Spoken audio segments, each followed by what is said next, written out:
Oh. What's for breakfast this morning? Waffles. Homemade waffles.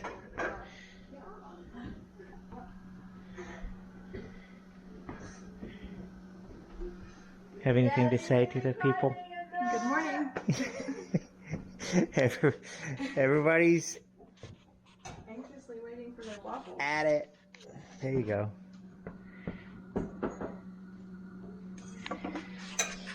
Well, there's our blog style video for you midwinter. We've got 3 inches of snow coming today, and What's it matter anymore?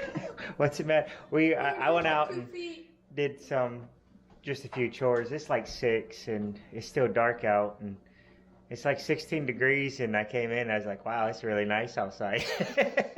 But that's the way we felt when it's 16 degrees out and it's pretty nice. No wind and 16, we'll take it. So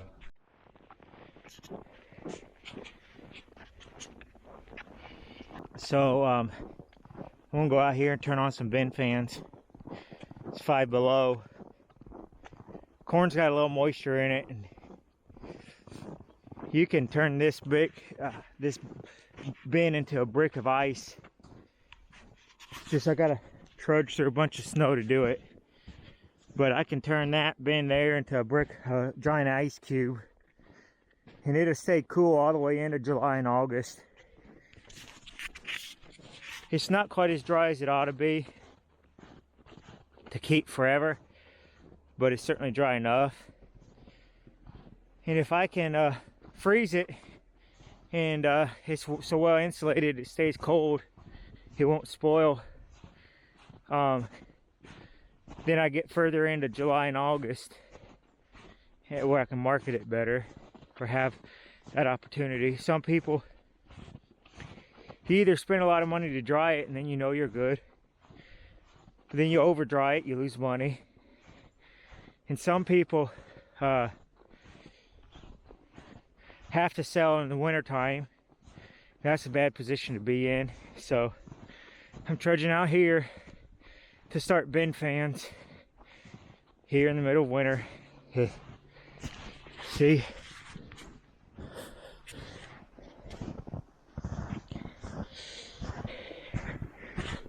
But we'll get it. When I get to the top, I'll show you what it looks like.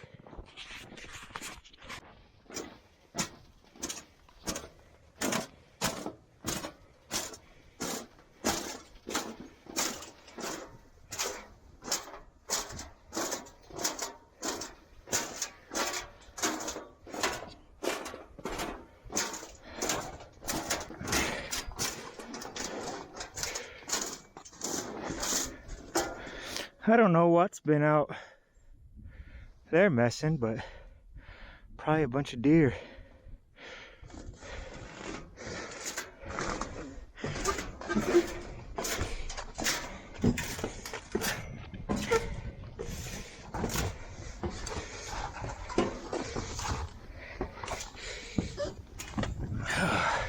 Nothing like being on a slick, snowy roof. Our house is over there.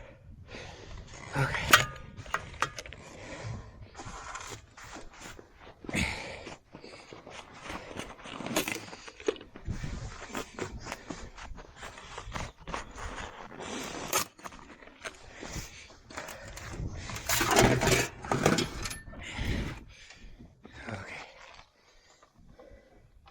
Hello in there, corn.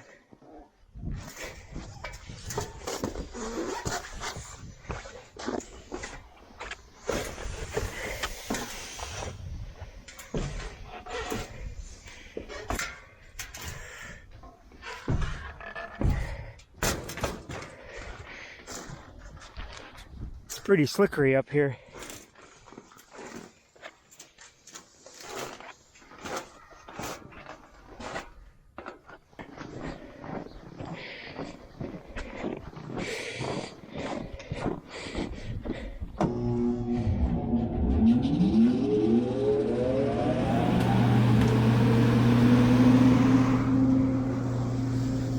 Ice cubes don't spoil.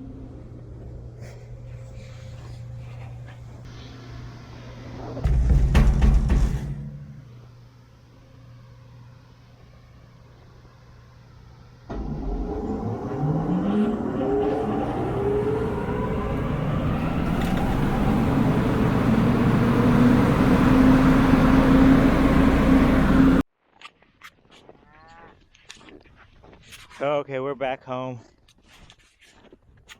I'm gonna come down here and kick this hay around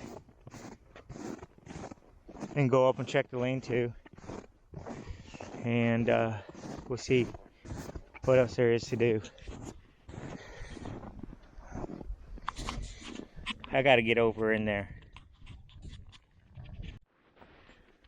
Okay, Emma's gonna take you guys some drone footage. This would be a little bit of a daily blog style. We had 2 or 3 more inches last night. The maintainer is going to be plowing through here. There goes the drone. Insert drone footage here.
That was nice drone footage.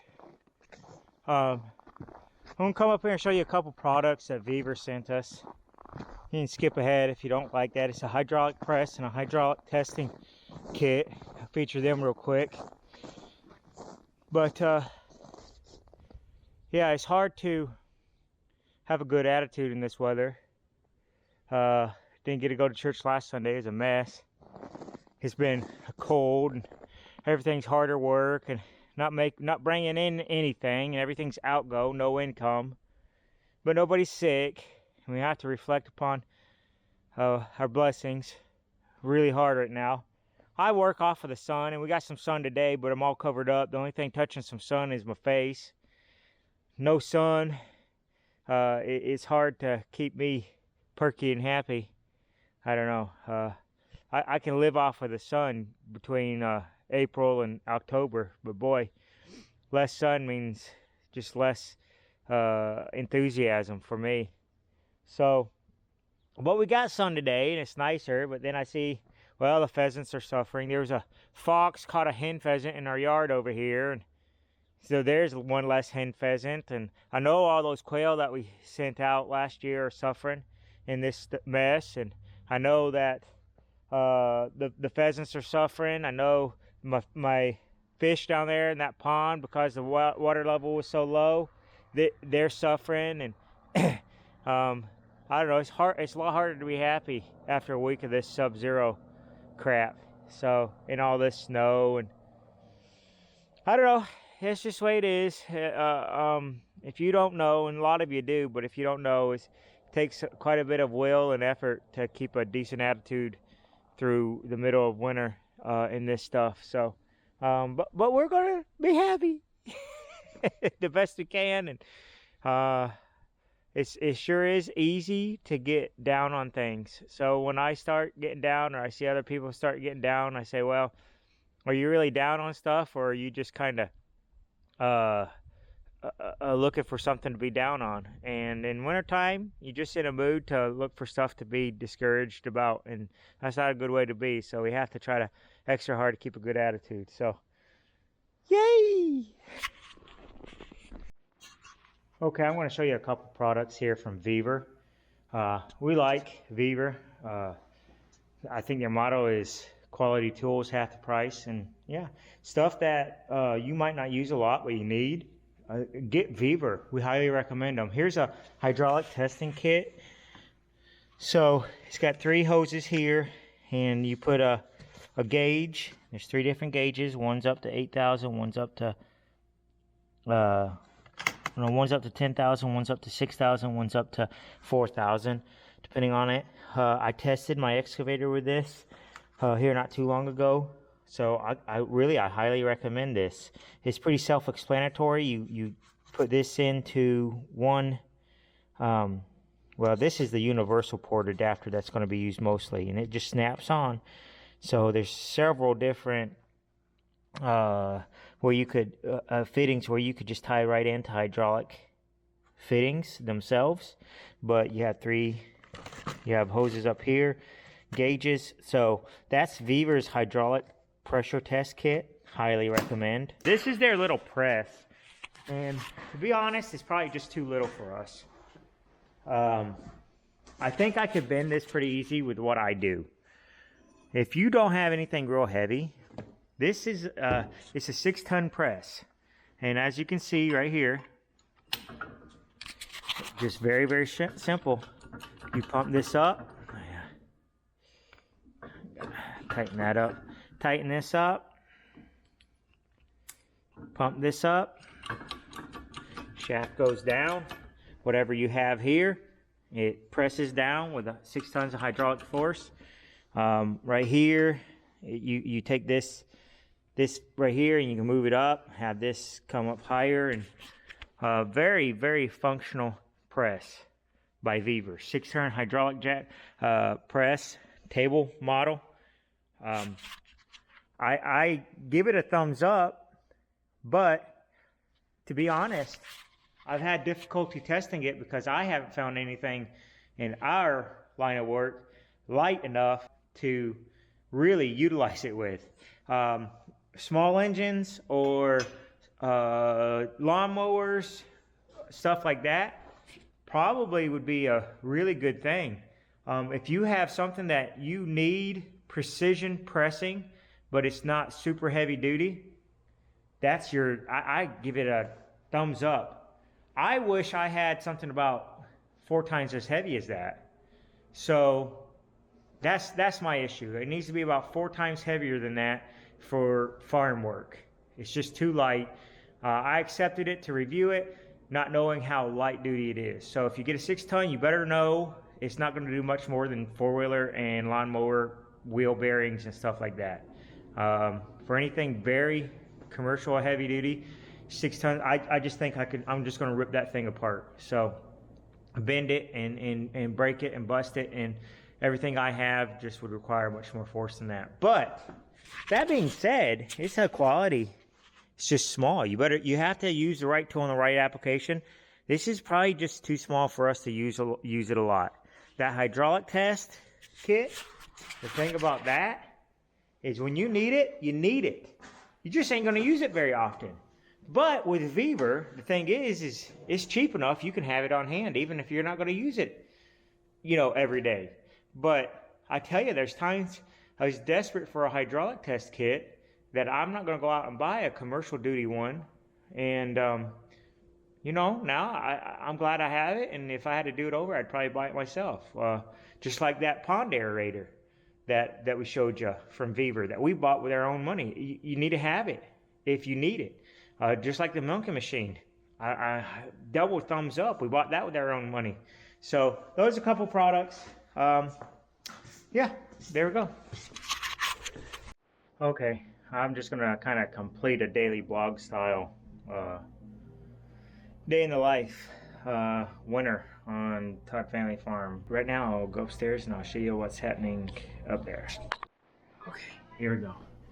I'll catch them real time. If you're quiet, you can listen. Here, Emma. You get her winter ranting. She's been ranting? Yeah, more. She is my child. Real quick. So on a video, we were going to give away the blind. So everybody that commented, you got to go back. And I replied to your comments. Basically just asking you to send me your address. So go back to that video to where you asked to see the blind, and you can get my email address and send me your address, and we'll see what we can do about the blind. So if you commented, go back and check.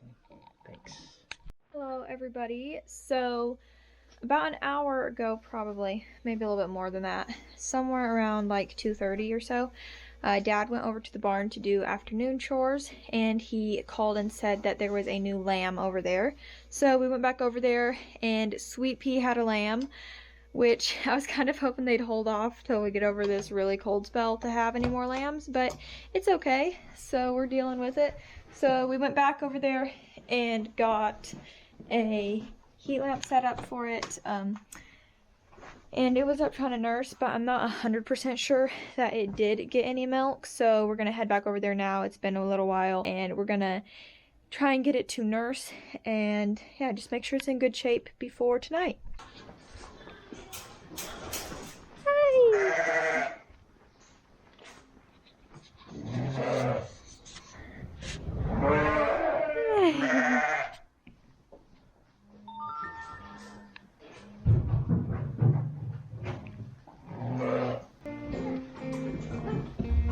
Go out with it a little bit. She don't know what to think. She's never had one. She had it last year, but we had to log it.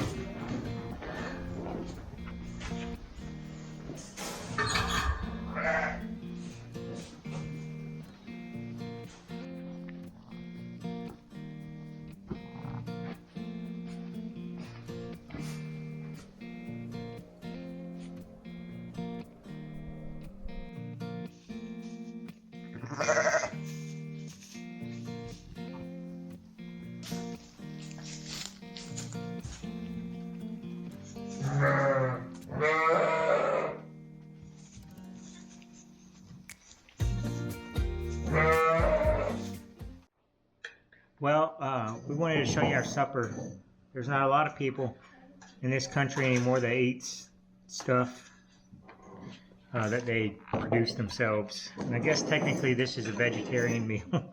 But we have here pintos that we grew in our garden and shelled, turnip greens that we grew in our garden and shelled or ourselves, potatoes from our garden, pickles from our garden, homemade sauerkraut from our garden, and that's cornbread.